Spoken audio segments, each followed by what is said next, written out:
Tem horas que dá vontade de desistir, de parar de fazer o que você está fazendo, de parar de tentar o que você está tentando, de dizer para você mesmo, eu não consigo mais não.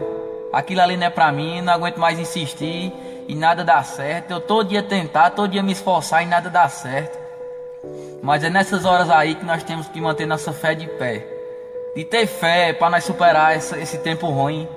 Que tudo na vida passa, assim como o bom acaba, o ruim também um dia acaba. Temos que acreditar positivo, nós temos que pensar positivo. Se nós não pensar positivo por nós, quem é que vai pensar?